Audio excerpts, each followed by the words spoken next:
Ravens week against the Steelers, the best rivalry in the league. Talking about that and so much more on this episode of the Purple Rain Podcast.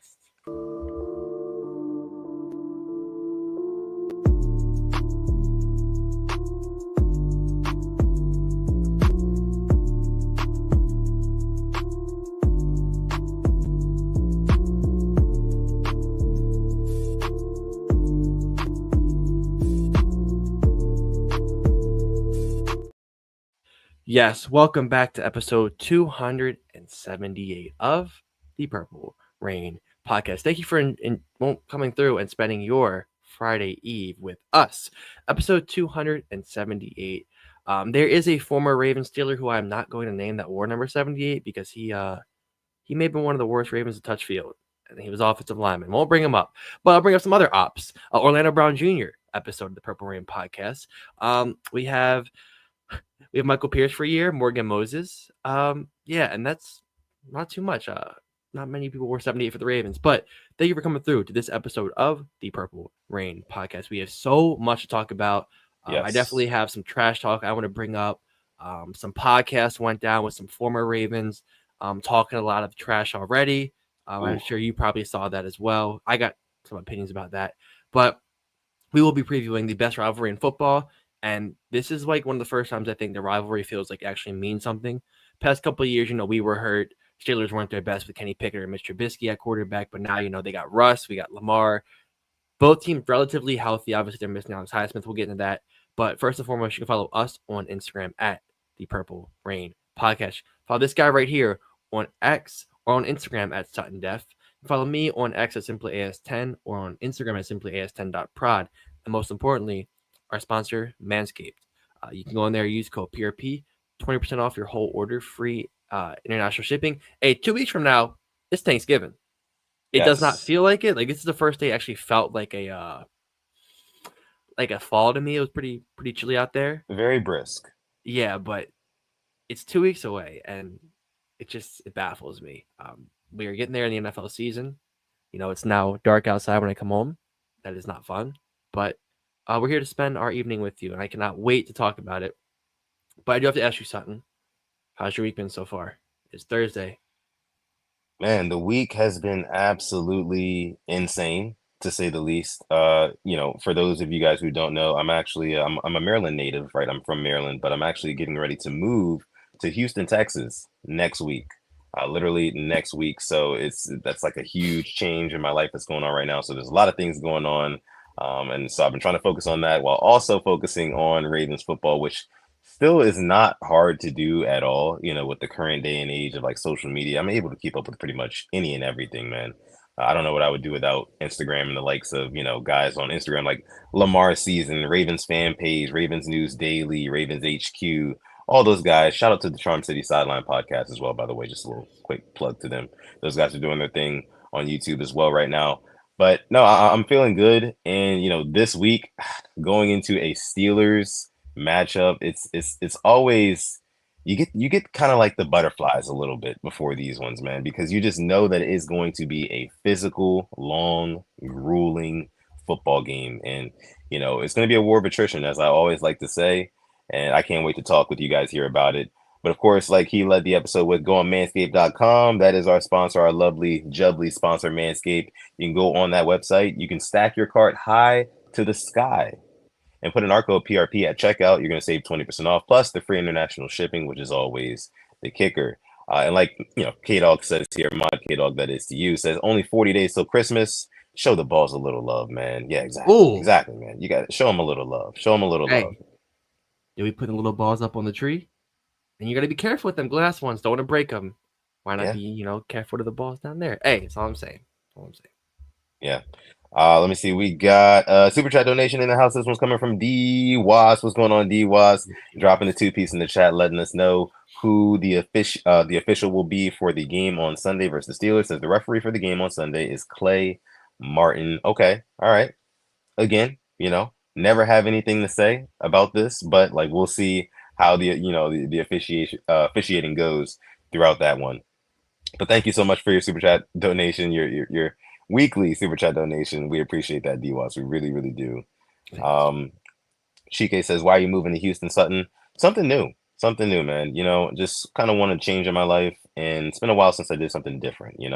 So gonna move out to Houston, and it's gonna mean a lot of things for the show as well. So stay tuned for that. Stay tuned for that. Thank you, Dre. Says congratulations. And then he also asked Sutton, "Are you going to the Christmas game?" This is a great question, a fabulous one at that. Because yes, I am. I will be behind enemy lines at NRG Stadium on Mm. December 25th, Christmas Day, watching our boys play the Texans. Man, it's gonna be a banger. The Texans have kind of regressed in the past couple of weeks, but I think that they turn it around and start to make like a push towards the playoffs. I do. So I think that that game is going to be high stakes as ever, and it's going to be a really, really fun one to watch, especially on Christmas Day. But yeah, yeah. So okay, enough for me. Enough for me. And thank you, Shamil Malik, in the chat as well, giving the shout out. I appreciate that. But yeah, I think it's time to go ahead and get into some ball talk, right? Or did you want to lead off with the? I'm okay either way here. Did you want to lead off with the podcast talk, with what you know? Yeah, we can. We can. Okay, all right. Just kind Let's of get into brief. that. brief story. Yeah. So if you don't know, obviously Marlon Humphrey has his podcast, uh, Punchline Pod with him and Jack Sutherland, and I enjoy it. I'm an avid listener, and he had on Deshaun Elliott this week. A former Raven. He definitely was one of my favorites in his time here. The hit he delivered on Derrick Henry, funnily enough. But he was talking big trash, um, and a lot of it. And I was first the one that stuck out to me was he kind of brought up our 32nd ranked secondary, and he said, kind of just ragging on it. And he mentioned that Eric DaCosta didn't want to re-sign him in 2021, and he signed, in his words, 32 Marcus Williams. I took. I'm not saying like I lost sleep over it, but I think there was a lot of context lost there, and I think no, I didn't like it at all, and I'm going to give my reasons. You probably disagree with me. Deshaun Elliott is a player who was coming off of a season-ending I word that year, suffered it in the Vikings game, I remember, and the safety free agent market that year was stacked.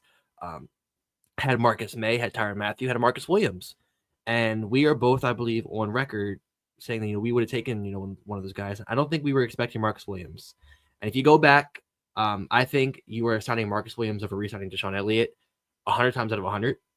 And this is a guy who's played on 4 teams in 4 years. Um, Maybe you're the problem. All I'm gonna say, I didn't like that comment at all. And it was just good trash talk, saying guys leave Baltimore and get better. You can only name a handful of guys. Most of them don't do that. Um, but that was just some of the trash talk.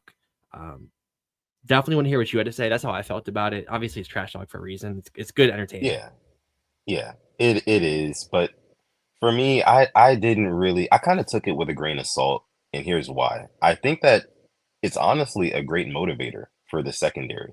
I Yeah. think that everybody else in the secondary, besides Marlon Humphrey, who's already been balling this year, he's been having an all pro season. It seems like he's back to that status, as of right now at least, with the plays that he's been making. But the rest of that secondary has really struggled outside of a couple other pieces as well. Specifically Marcus Williams, who Deshaun Elliott quite literally he number dropped, aka name dropped him on that podcast, and he said that he didn't care if he got flack for it. He was going to speak his truth. And it kind of reminds me, if I'm Marcus Williams and I'm waking up and I'm checking my Twitter or my Instagram and I see that clip right from that podcast, because he had to see it. Marlon is his teammate, for crying out loud, right? I know he's thinking, like, you remember the Michael Irvin clip where he's like, where the Cowboys were losing at halftime last year, and he's like, "What are you going to do if somebody walks into your house and takes your food? What are you prepared to do?" I feel like that's the type of energy that Marcus Williams is going to collect off of something like that. And I'll get into more about what I think about the secondary later in the show. But again, I kind of think it was a little bit no harm, no foul. I'm not taking it quite as hard as you are on this one. I do think that it's still kind of weird. The whole podcasting thing in season is still weird to Yeah. me, just Yeah. overall. Yeah. And I mean, I'm taking the point where, because he was definitely throwing out a lot of the curse words, which I think kind of meant it a lot more. Mm.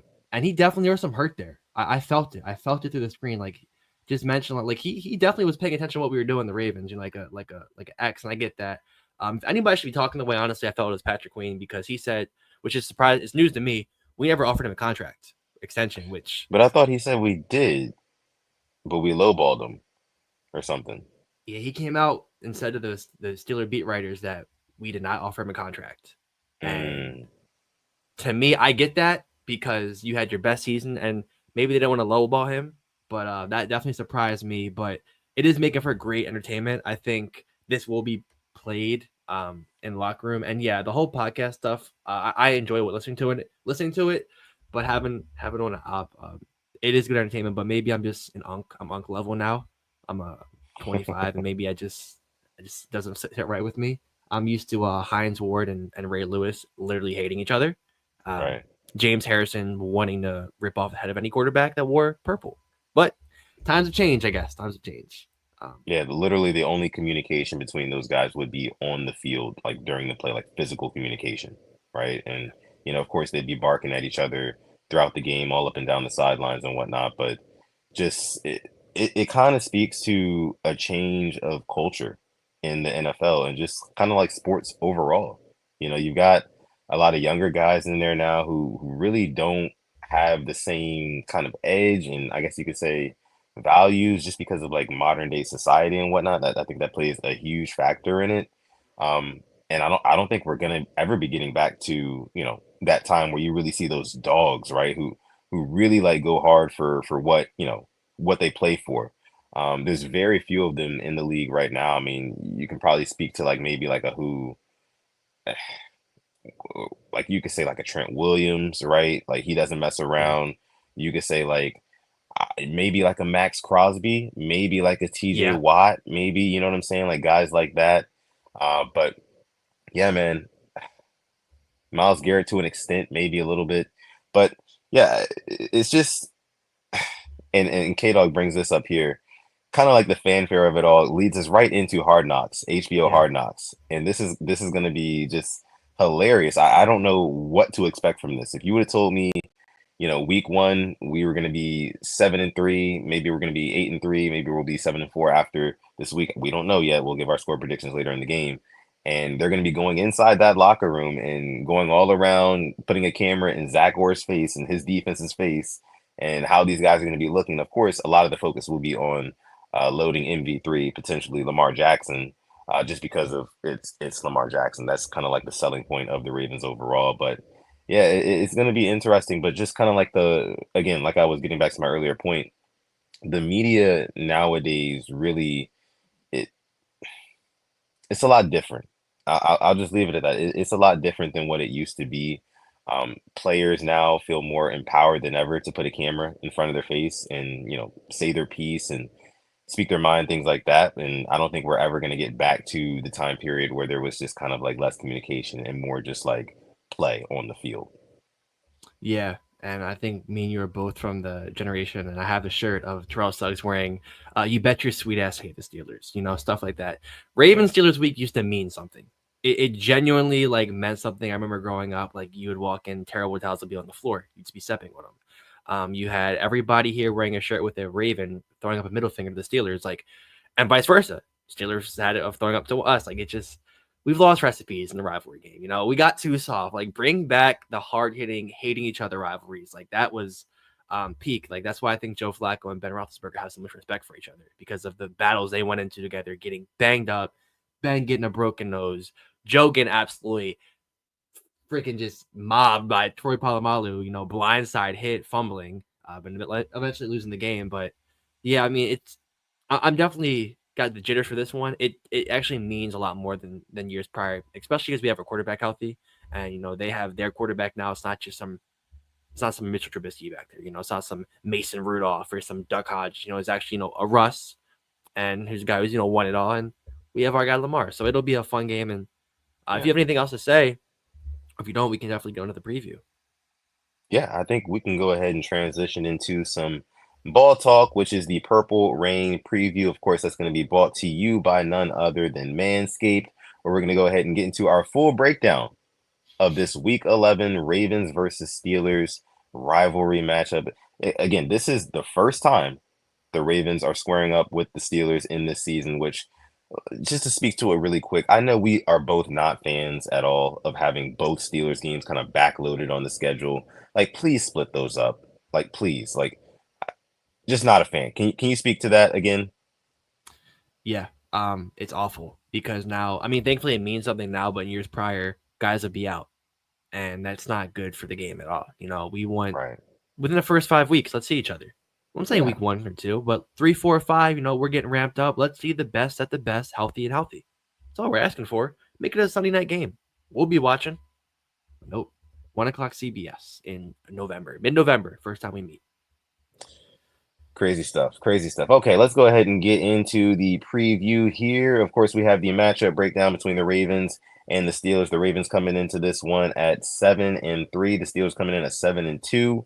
Just going to go ahead and run through the stats here. The Ravens are throwing for 258 per game, which is ranked third in the league. They are rushing for 183 a game, which is ranked first in the league. Passing yards allowed per game, they're giving up 295 passing yards per game, which is ranked dead last. That's right, dead last in the league. But rushing yards allowed per game, they're only giving up 73, which is ranked first in the league. So literally night and day there. You go down to their points per game, they're scoring almost 32, clocking in at about 31.8 points a game, which is first in the league. So number one scoring offense in this league right now. And then they're allowing 25.3 points per game, which is ranked 25th in the league. And just a little side note here, they're allowing about 11 points per fourth quarter, which is huge. Mm. Absolutely just insane. Going over to the Steelers side of things, they are throwing for 188 a game, which is ranked 26th in the league. Again, these numbers are a little bit different because we started the year with Justin Fields, so we don't have all Russell Wilson data here. Just keep that in mind. But rushing yards per game, 138 a game, which is ranked 8th. They're allowing 216 through the air per game, which is ranked 19th. They're allowing 87 on the ground, which is ranked 4th for the rushing. That one is interesting to me. Of course, both of these teams have always been good at stopping the run, so it's going to be a very early test to see who can kind of establish their run game first. Anyways, the Steelers are scoring almost 24 a game, coming in at 23.9 exactly, which is ranked 12th in the league, and they're allowing 16.2 points per game. That's it, 16.2 a game, which is ranked second in the National Football League. So, Alex, when you're looking at these numbers, what can you really take away from it? And this is where we're going to get into our keys to victory. What are your keys to victory based off of what you're seeing here and what you've been thinking all week? Man, it's got to be just this defense, and it's the same thing every freaking week, but it hasn't been fixed. And we know what George Pickens can do. We know what all their guys can do to us. We know what Russell Wilson can do, and it's just like I'm kind of expecting it. Like the only way I see we win this game is if keep putting up points. And do I really trust this defense to turn around? I would hope so, but you haven't given me any reason to believe there's any hope. You just let anybody walk in and throw on you. You let guys beat you over the middle, whether it be receivers or tight ends, and there's been really just no progress. And I fully believe it's now Dean Pease taking over this defense, and it's showing. Bend don't break. Yeah, they're letting them into the red zone. Can we bend? No, we're breaking most of the time. Jamar Chase is breaking us apart last week. The tight ends, they were breaking us apart last week. Chase Brown had a touchdown. So it just can we just cover? Can we hold them? Can we hold them to under 250 passing yards? Probably not. I'm just gonna be honest. Yeah. I want to say 300 to be fair, but like 300 yards is like the benchmark now for a Ravens defense for me. Like how the times have fallen, how the grades have fallen, and just I guess a key for me, honestly, just how are we going to stop George Pickens? Because he has owned us. It feels like every time we play him, it's going to be Brandon Stevens on him. If it is, you're asking to lose because he's gotten the best of him every time we play. So we're going to switch it up. We'll put a Marlon Humphrey on him. Probably not Nate Wiggins, but you can switch it around. We had him on Jamar a couple times last week. Is how are we going to get creative to stop this passing offense? So the run defense is good. So that's my first key is just how are you going to stop the pass? Yeah. What do you have this week? What have we been working on in practice? And Alex, kind of sticking on that because I'm gonna piggyback directly off of what you're saying here. Um, the secondary, I think that they have to step up against the Steelers pass game by playing more man coverage and less zone coverage, right? Because we've been playing, and if you look at the numbers, we've been playing a lot of zone coverage where we're just again, and I think has to do a lot with DNP's influence. So I agree with you there. A lot of soft zone coverage where tight ends are really feasting. Running backs who are leaking out into the second level, those guys are feasting. We saw it all last week. We saw it all last week against the Bengals, man. And we're playing that soft zone. The guys are kind of waiting and watching and thinking too much. We're not playing with enough speed. Like I said last week, we're not flying around the field. Guys are thinking too much, taking that extra second because I guess they're trying to keep everything in front of them. But against talented wide receivers like a Jamar Chase and others who have burned us so many times this season, uh, you have to get a man on a man. And the man coverage numbers versus the zone coverage numbers are night and day. You can look them up. The efficiency is so much better. And honestly, I like to think about it like this. You know how they say with an offensive line, right? You want to have your offensive line run blocking more than they are pass protecting. Why is this? Because when they're pass protecting, they have to wait for guys to come get them. When they're run blocking, they can go get the guys. It's the same thing with the secondary, right? When you have guys in man coverage, they can keep things in front of them and go get, and they can go attack the ball. And you can see Marlon Humphrey and guys like Nate Wiggins doing that consistently. But when you put them in zone and you make them sit back and wait and make them assess live assignments with split second decisions, that's going to lead to busted coverages like we saw last week. Marcus Williams out of position, right? Brandon Stevens out of position, things like that, right? So I think that one of the biggest keys to victory for me is going to be running a lot more man coverage against, the Steelers offense. And when you talk about George Pickens, Alex, I don't know exactly who we're going to stick on him. I think of course, it's probably going to rotate. If I had to guess, they'll probably start with Brandon Stevens. George Pickens will probably find his way to Brandon Stevens, third downs, things like that. And they're gonna try to attack that. But Nate Wiggins, I do like his chances against George Pickens as well. I think he can get a little bit handsy with him as long as they're not throwing too many flags all over the field. Again, we will be in Pittsburgh, but we're gonna have to live with it. We're gonna have to live with the sword, die by the sword when it comes to Nate Wiggins, especially in his rookie season. But yeah, I agree with you. I say all that to say I agree with you. The pass defense has to be better, and I think the way to fix it is playing more man coverage. Yeah, it's wishful thinking with this pass defense. And let's hope they're letting them play, and if they are throwing it, let's hope it's like actual like blatant PIs. But who knows with the Ravens? So I definitely want to move on to my second point, and that is being disciplined. And once again, we're the most flagged team in the league. No surprise.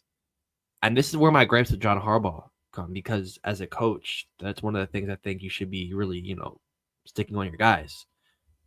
Be disciplined. Just like last year against the Chiefs, we weren't disciplined. They were getting free yards on us. And we're giving up, 80 yards a game, feels like, in flags. Go and drive down the field. Free 80 yards in flags. You've got to be disciplined. We're going into Pittsburgh. Mike Tomlin will be talking trash. He talked trash to Patrick Queen his first game as a Raven.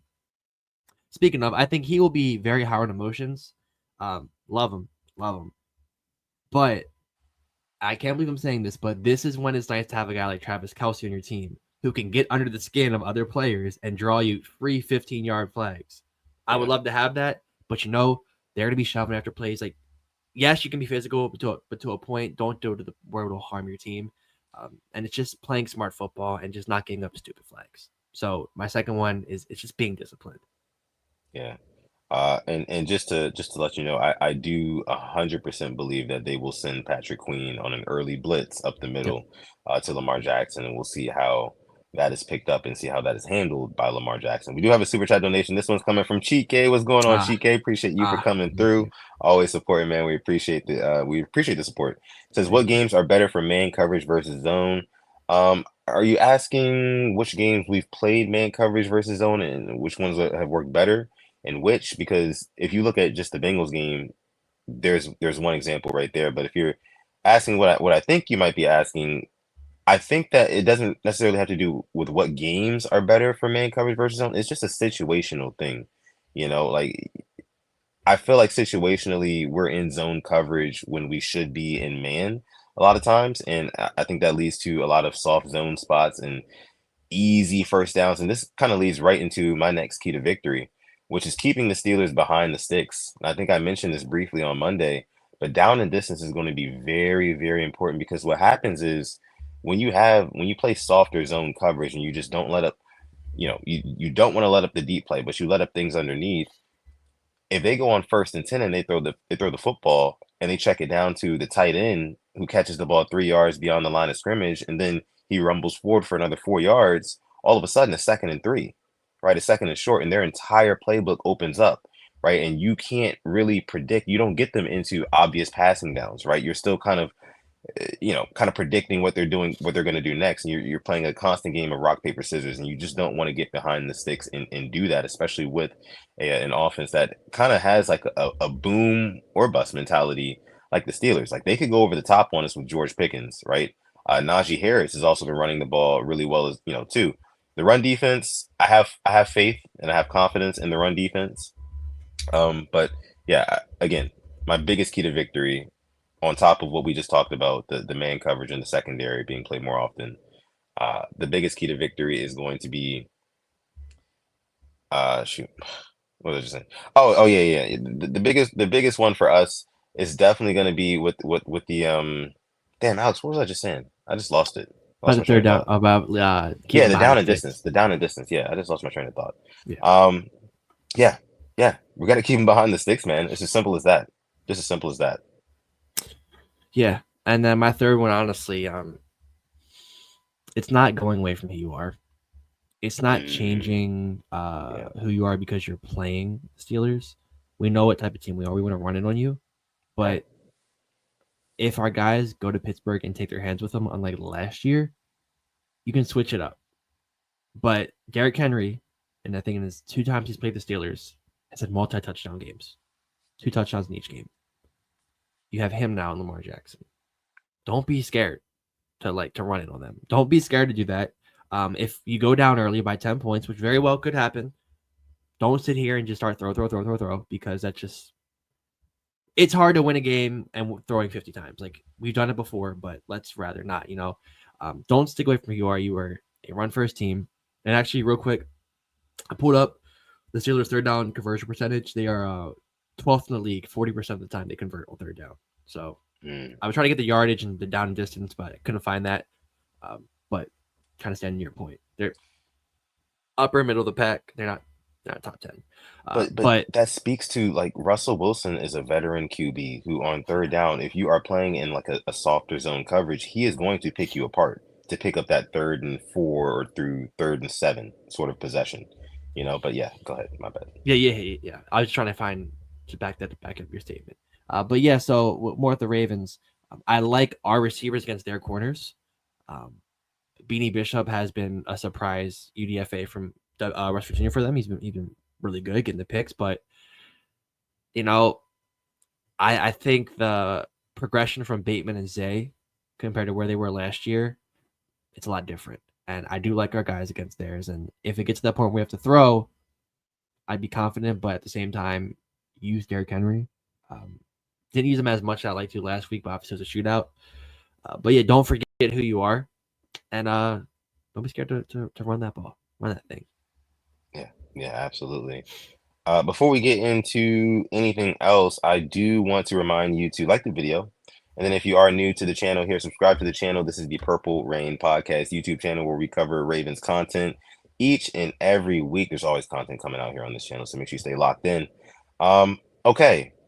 You know what we didn't mention? We did not mention the I word report. Oh, we did it. Could you go ahead and quickly just run through that for us?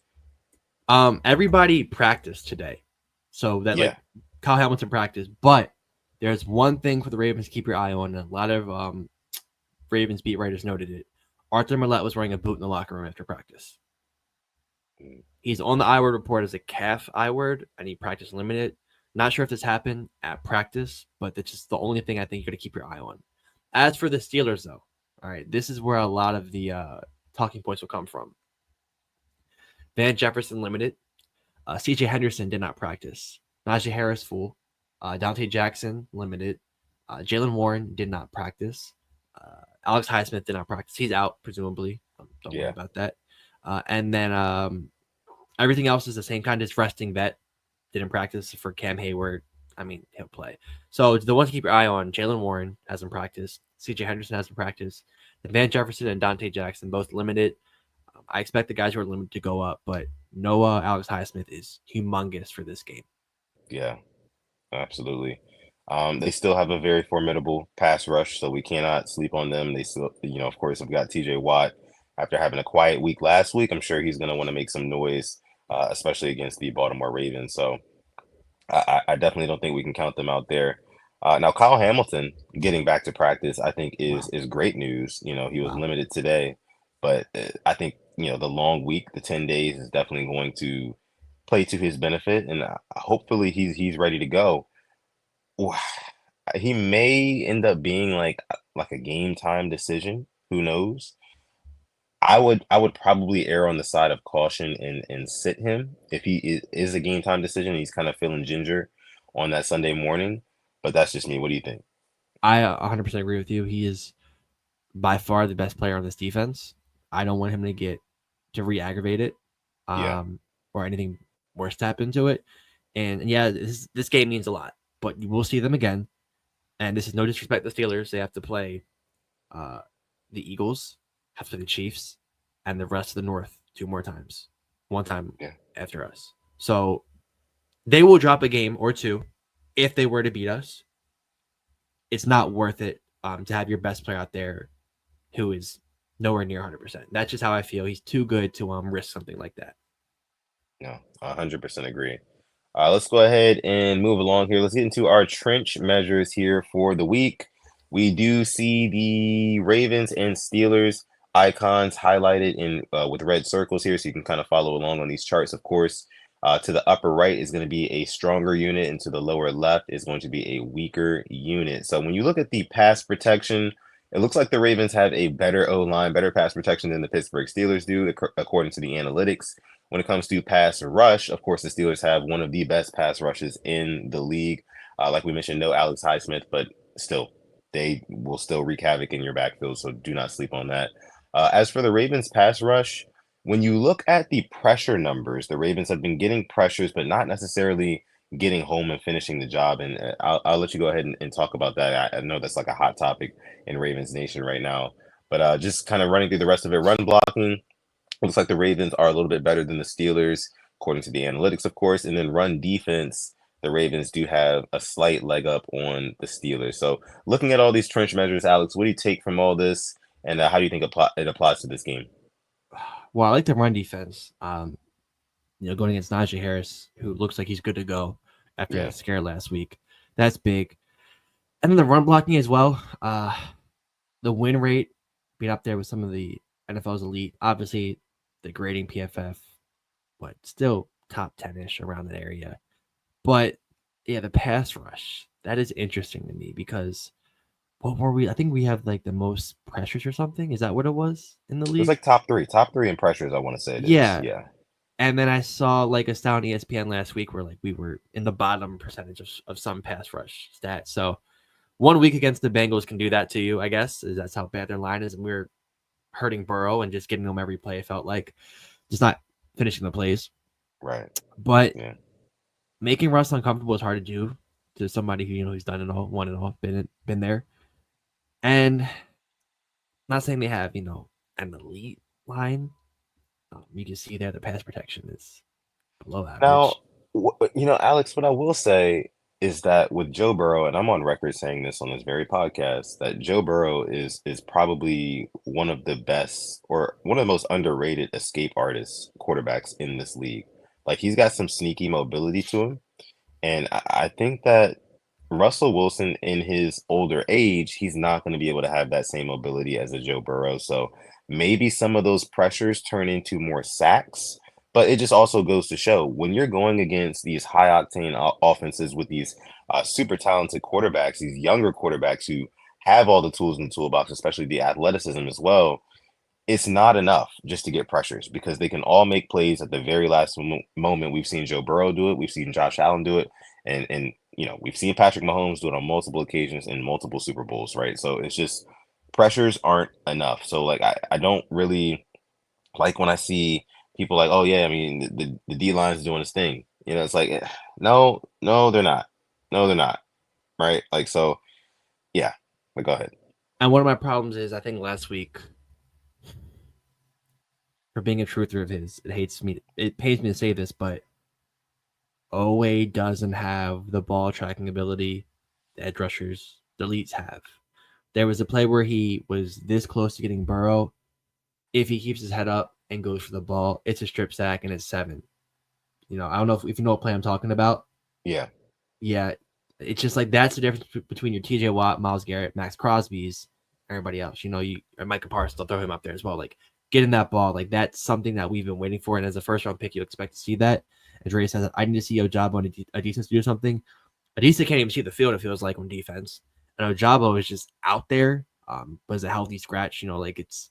It's edge rushing has been a problem for 4 or 5 years since Suggs left. And then you let Judon walk, and I get that he got big money, but we haven't really done that much to really fix it. It feels like it sucks. It sucks. We could use that killer edge rusher, and you brought it up. If we were to get Max Crosby, that throws you in Super Bowl contender status.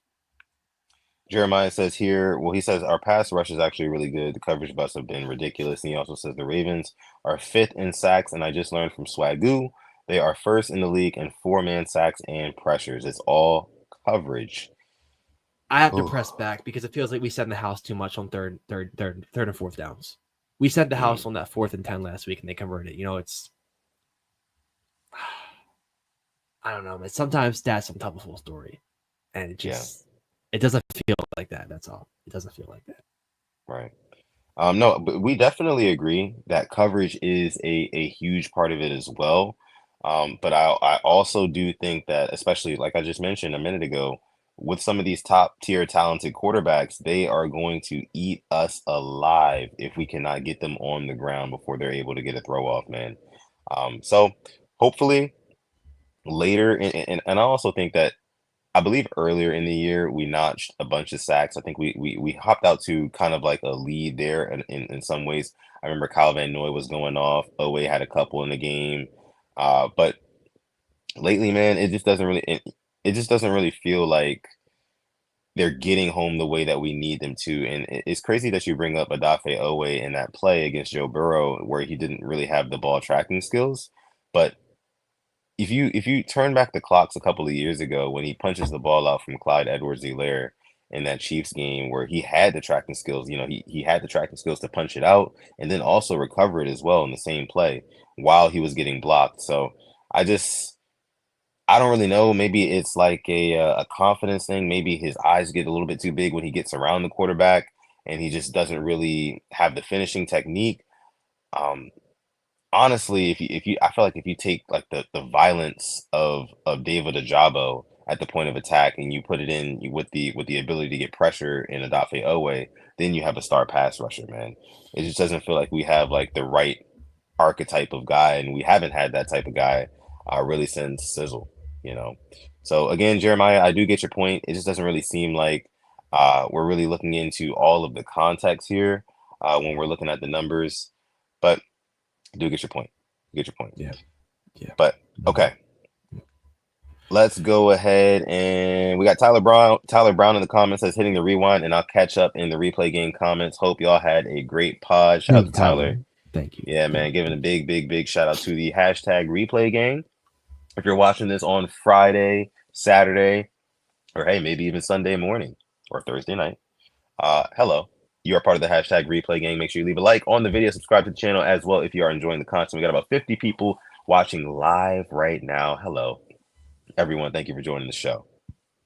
Okay, so I think it's time to get into some score predictions, Alex. So what are we thinking for a final score prediction? And make sure you drop yours in the chat right now if you're watching live. If you're not watching live, you're part of the replay gang. Leave it down below in the comments. What are we thinking is going to be the final score of this huge implications on this one AFC North battle between the Ravens and the Steelers in Pittsburgh? You can never predict these games because it's just, this offense has been high flying, putting up points all around. Lamar Jackson, 2 picks all year. And it pains me to say this. I do have us losing. I was losing 23-17. Until I see something different from this defense, I'm not going to sit here and be fooled. And this is like the game where there's going to be a throw. And I'm not trying to put this out there in the air, but like maybe Lamar throws 2 picks. I'm not saying it's his fault. drops, tips, or maybe just a bad read, miscommunication. But I do have us losing this 23-17, one possession game. Interesting. I mean, not a bad take. I feel like if there's any game that you can single out on the Ravens schedule that you can say like, yeah, they're gonna lose that one. It's gonna be at least one of the Steelers games, at least one. But for me, I do have the Ravens winning this game. I think that it is a huge bounce back day for the Ravens defense. I think that this game will be a little bit reminiscent of the Denver Broncos game, where we're going into that game, against a highly touted defense. Of course, they don't know us quite as well as the Pittsburgh Steelers do. They played us very, very well over the years. But I think that this offense this year and Lamar Jackson and Todd Monken and how it evolves week to week, quite literally, because you do not know who is going to get over on you. I think we see a big game. I think we see a big, big game from Lamar Jackson. The one focal point I'm really going to be looking at is how Roger Rosengarten in the right side of that offensive line holds up against TJ Watt. I think that with the lack of Alex Highsmith on the other side, they should be able to kind of shift and help towards that direction a little bit. Maybe some chips from guys like Mark Andrews who will leak out into the flat or in the open space and sit down in the zones. And I think we kind of move the ball just like that. Lamar Jackson has been very, very good against the blitz. He's been better than ever this year against the blitz. And I think that we kind of see that put on full display tomorrow as I think Mike Tomlin kind of sends the house at him a couple times. Again, multiple times with Patrick Queen. And of course, TJ Watt's going to be doing his thing. But at the end of the game, and I think it's going to be a close. I think it's going to be a very, very close game. But give me the Ravens to win this one 26-23 walk-off field goal from Justin Tucker. Wow. That's what I'm going to go with. Yeah. I'm glad you brought up Justin Tucker because have you seen the video from Isaac Punts about the real reason why he might be missing these extra points and field goals? No, I haven't. It's not Justin Tucker. It's not his run up. It's not his kicking. Oh, Stout. Yes. They believe that it could be the way he's holding it. It's kind of taking his time, not really being the swiftest, and Tuck kind of has to rush some things a little bit. Can't really kick the ball exactly where he wants to, and he's driven them wide. I believe it's wide left every single time. I believe it is. Like of his 6 or 7 missed kicks, it's wide left every single time. To me, that's not a coincidence. 7 times wide left. So if you do get a chance, definitely watch the video. Really informative. And now, moving on to our next segment is kind of painful to actually look at. It's the last 10 matchups between the Ravens and the Steelers. Yeah. This is ugly for Ravens fans.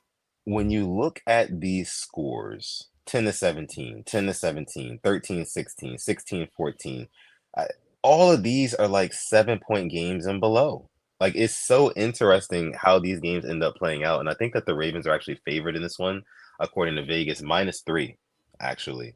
And I think that that's spot on. I think it's spot on. That's kind of where my 26-23 victory comes from. I think that this offense, don't get me wrong, Zay Flowers, I think they'll probably do the best that they can to kind of take him out of this game, even though nobody can guard Zay Flowers. I've kind of learned that this season. By the way, Zay Flowers top 5 in receiving yards in this league with about 688 or something like that.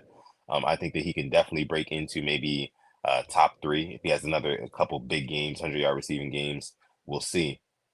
But dare I say, a Rashad Bateman rears his head again and goes for 50-plus yards and a touchdown. I'm just going to say it right here, right now. You can write it down. You can book it. The beautiful thing about a Rashad Bateman is as talented as he is, and of course he comes with his setbacks every now and again. As talented as he is, defenses are forced to sleep on him. They're forced to. You have no choice. You got to worry about Lamar Jackson. You got to worry about Derrick Henry, who I'll get to in a second. And you also have to worry about Zay Flowers, right? Mark Andrews, not to mention Isaiah Likely. So I think that Bateman might have a big day. I think that's going to happen. That's going to be like my bold prediction for this one. Okay. Going to Derrick Henry in the run game again. I think very, very early in this game, both teams are going to be running on first and second downs. Right? We may go a little play action happy early in the game, depending on who gets the ball first and scores first. I think that the coin toss is going to be absolutely huge in this one for momentum and for, who jumps out to the lead and who's playing catch up for the whole game, right? Coin toss is going to be big, big. Can't stress that enough.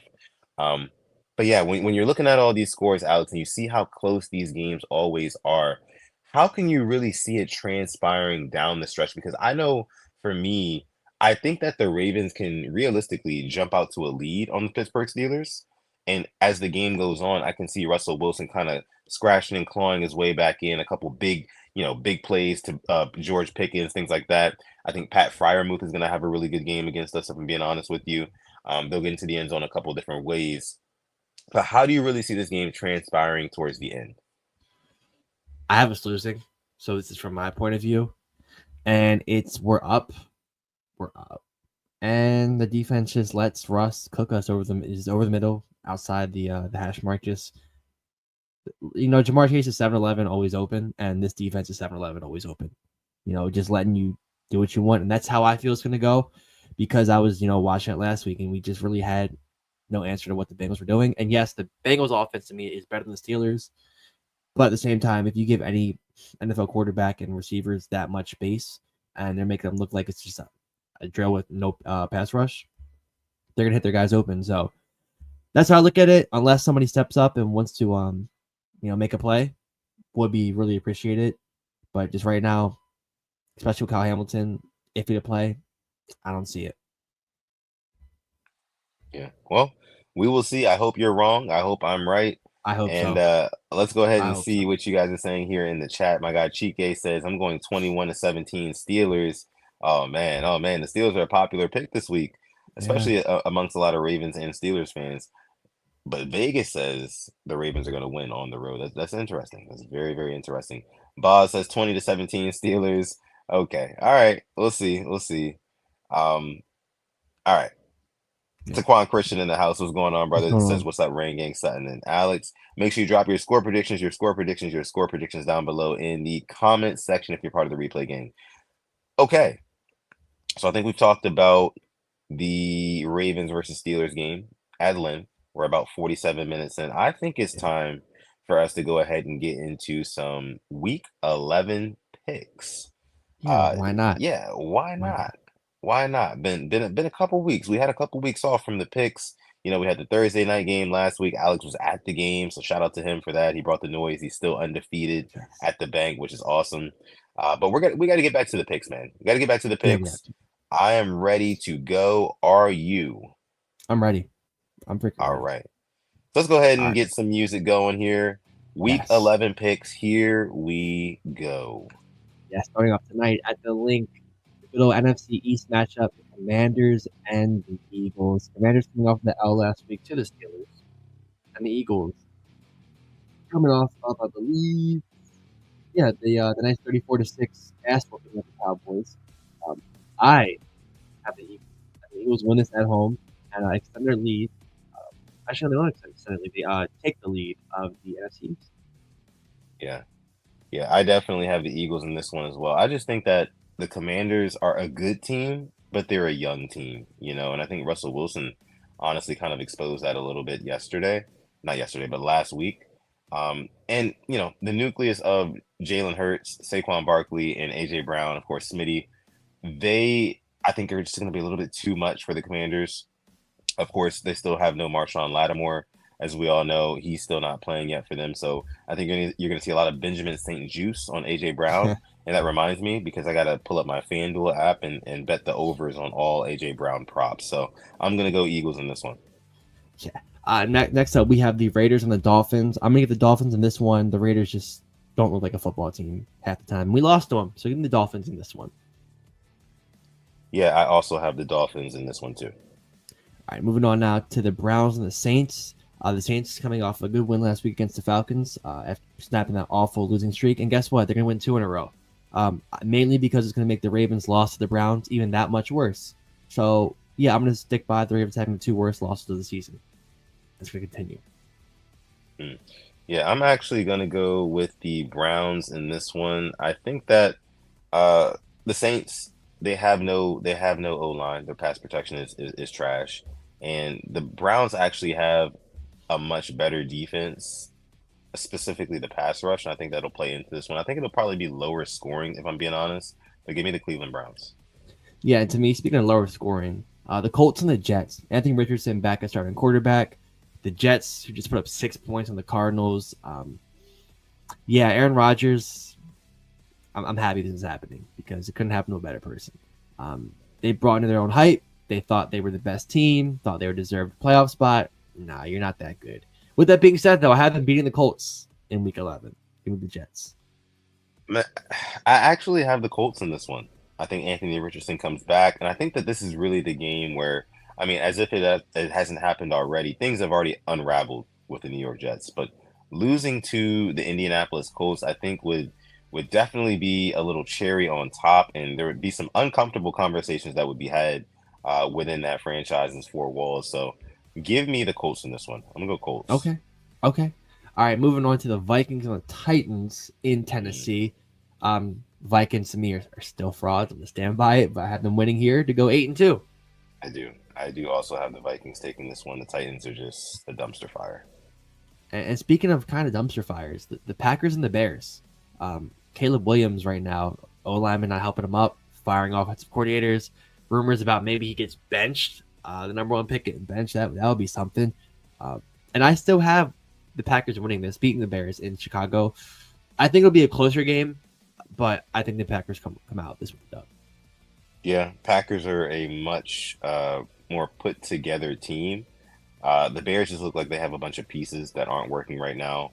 And that has to do with a lot. I think that the Bears are honestly kind of going through a little bit of like a Washington Commanders before the owner change kind of phase right now.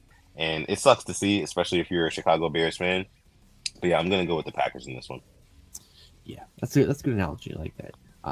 That whole stadium, they might be moving stadiums. Like it's just a lot of off the field stuff kind of as well. So next up, Jags, Lions. Easy, Lions. Rams, Patriots in New England. Patriots with that really nice win over the Bears, 9 sacks. The Rams, to me, that loss on Monday, very ugly. I think you have to be winning that game if you want to keep up in the NFC. You were getting healthy, Puka, Cup, just didn't look like competing. So I have them winning this in a bounce back game, but I think it's with like a field goal because the Patriots play some really good defense. Yeah. I'm gonna go with the Rams in this one. Again, like you said, ugly game that they lost the other day. But the Patriots, and I know Drake May is like their guy. They really want to see what he's got for the rest of the season. But the pass protection is terrible. He's out there running around, and I don't think that that's really kind of like his natural habitat, if you will, to be honest with you.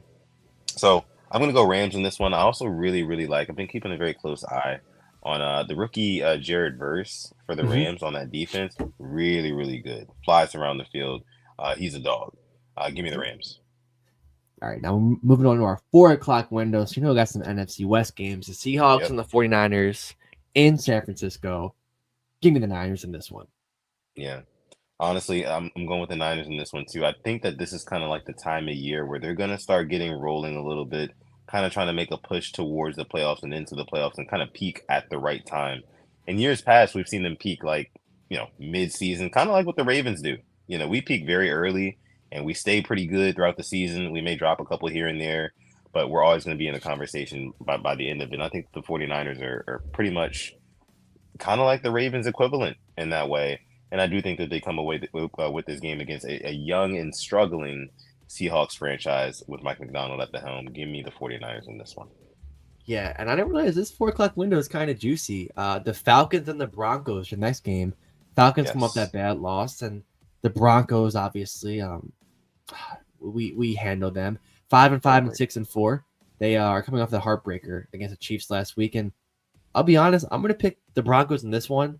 The Falcons, I don't know who they are, and I see Darnell Mooney miss practice. Obviously, like Drake London, but as the Broncos, they'll be in Denver, and I think they can handle that offense. So give me the Broncos in this one. Okay.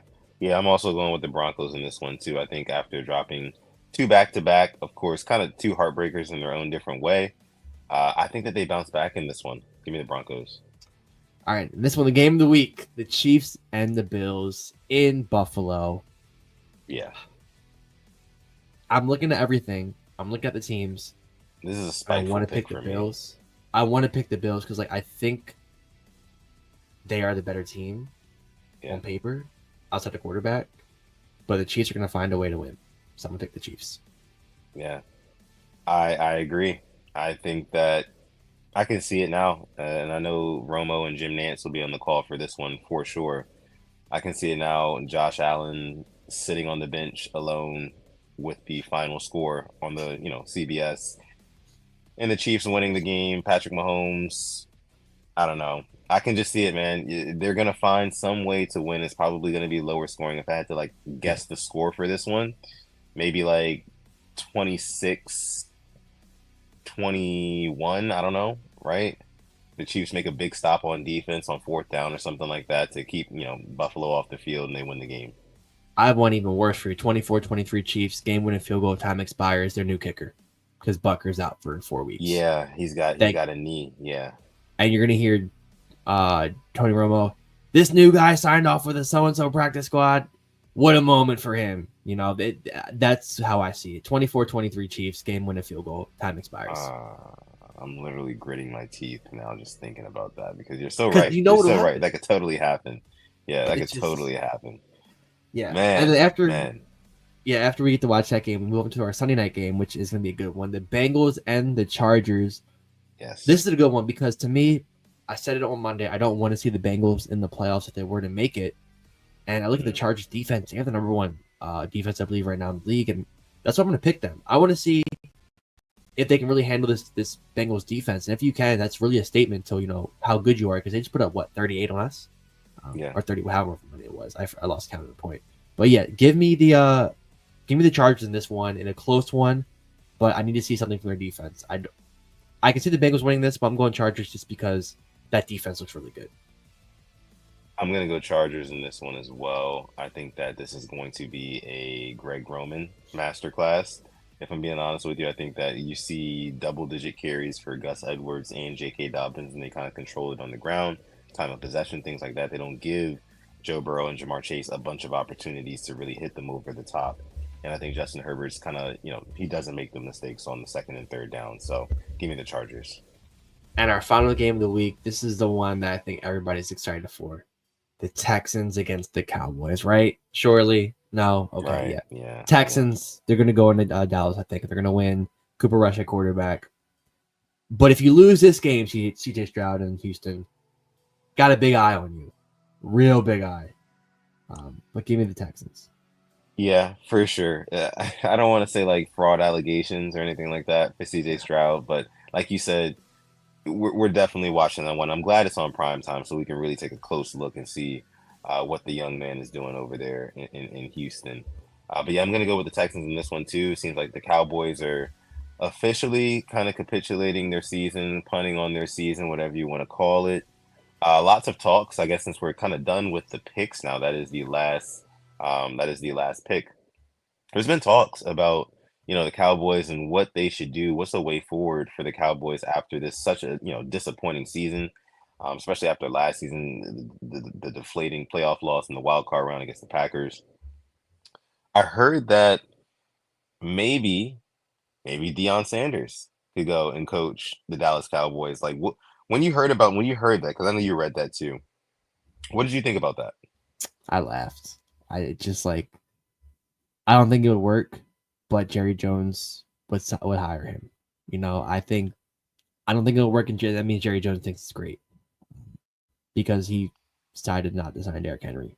So I would like to see him a couple more seasons, maybe a season or two more. Colorado, they're doing good this year though. I'm happy for him. Yeah, they're And then ranked. maybe after that, step up. I feel like he's unfinished business with Colorado. Wants to get them a bowl or two, and then can leave with his head high. But I can't see him going to the Cow. I just don't think it'll be a good fit for him because he already received to me negative press for stuff, and I think being with the Cowboys would be even more. So for his own sake, please don't go there. Please. I mean, but the Cowboys are not really so much about winning as they are entertainment, right? That's Like they true. they want to sell tickets, they want to make money. So if you want to make the most money possible and have the most eyes on your team, I would absolutely go out and get a Deion Sanders. So I think after one college football championship if he's able to get one, with the Colorado Buffaloes, which I don't really see happening, to be honest with you. Um, I think that he would up and leave and go to the NFL, especially after Shador and Shiloh and Travis Hunter and all those guys. They move on and they're in the NFL. I think that he's going to want to make the next jump too, and try his hand. And what better team than the Cowboys, who are going to offer him a big old bag of money, right? A big old bag of attention and media fame and things like that. And he's going to get talent like he's never had before. He can probably try to direct traffic to get Shador Sanders on that team, because he also said that you know he's not just letting his kid Shador Sanders, who's projected to be a top 10 pick at quarterback in this next draft. Uh, he's not letting him go just anywhere. Kind of taking the Eli Manning route from back in the day. So, what do you think about all that? Shador Well, Sanders number and whatnot. one Yeah, about Dion, the cowboy hat. I can see it now. I can see it on the sideline, the big ass cowboy hat as he's coaching. yeah, You're kind of buying me there. I'm kind of buying it right now. I'm not gonna lie. As for the Shador, I haven't watched him that much. I think I watched the Baylor game when he had that Hail Mary, but top 10 is crazy. I don't evaluate guys in the draft because I don't know what I'm looking for half the time. But top 10, man, um, that's saying something. I don't know. I didn't think he'd be a top 10. That's just me. But maybe teams are that desperate for a quarterback because Trey Lance went number 3 overall and is now the third string quarterback for those Dallas Cowboys. So, yeah, yeah, that's interesting to me. Very interesting. yeah. Absolutely. And we'll see where it goes, because I think that Jerry Jones this offseason, he has to make some major moves. I think that, of course, Mike McCarthy is going to be gone. Yep. And there's going to be a new coach one way or another, but there's got to be some other major moves, because they did absolutely nothing, next to nothing this past offseason, and they're paying for it. Yeah. And that's how I feel about the Giants with Daniel Jones and Brian Dable. Like every time I watch the Giants, Brian Dable is like mad. Like how he hasn't had a heart attack on the sidelines. He's always screaming. I've never seen Brian Dable happy, it feels like. He's always mad. And I can't blame him when Daniel Jones is your quarterback and you pay him over Saquon Barkley. That's Yeah. Drew Lock, I say. It's Drew Lock time at this point. Eat that contract. It's not looking too good for the Giants. Nope, not at all. Okay. I think we can go ahead and leave it there for this episode of the Purple Rain podcast, episode 278, as we're about an hour and 2 minutes in. It's been a great one. It's been a fun one. Previewing the Ravens versus Steelers first matchup of the 2024 season. Alex has the Ravens losing this one. I have the Ravens winning this one. Both of us think it's going to be a very close affair. We will see on Sunday. Again, if you are part of the hashtag replay gang, thank you so much for coming through to this episode. Make sure you leave your leave your comment down below. We would love to know what you think about what is going to happen in this upcoming game. Also, like we led the episode with, you can follow us on Instagram at the Purple Rain Podcast and get updates on the show. And with Ravens, you can follow me on Twitter or Instagram at Sutton Def, like you see down below. I'm pretty active on both. And then my guy Simply AS10 here, you can find him on on X, I'm sorry, at Simply AS10, and on Instagram at Simply AS10.prod. And I know there's like a new social media thing going on right now. I don't have one yet, but do you have one, and can you speak to it? I do. It's Blue Sky. I have Okay. it. Um I hate to say it. It feel like it's gonna be a Threads 2.0. It's gonna die out. That's Yeah. just me. Can't really get too hip on it.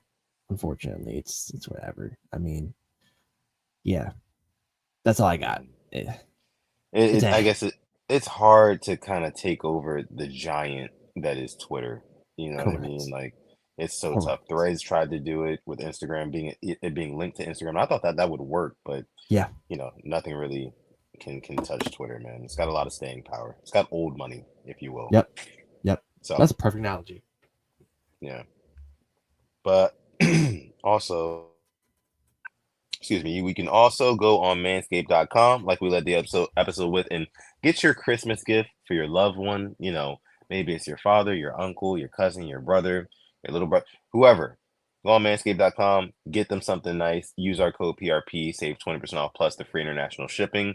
One of the favorite products of mine, the scalp buffer. Alex, I know he can attest to that one as well. When you're washing your hair in the shower, that thing is absolutely phenomenal. Makes it an absolute breeze. So make sure you pick that up and get your 20% off by using our code PRP. Yes, yes, yes. And with that being said, thank you so much for coming through to this episode 278 of PRP. With that being said, I'm going to let my guy Alex take us out. Yes. Thank you for coming through to this episode of the Purple Rain Podcast. It is Steelers week. After Steelers. I hope we come back on a victory Monday. I hope I am wrong. I hope something is right. That would make my weekend. As always, stay positive. That's negative. Yes, yes, yes. And never, ever, ever forget, even on the rainiest of days, to call God. It's been episode 278 of the show, PRP. We're going to catch you guys in the next one. Peace.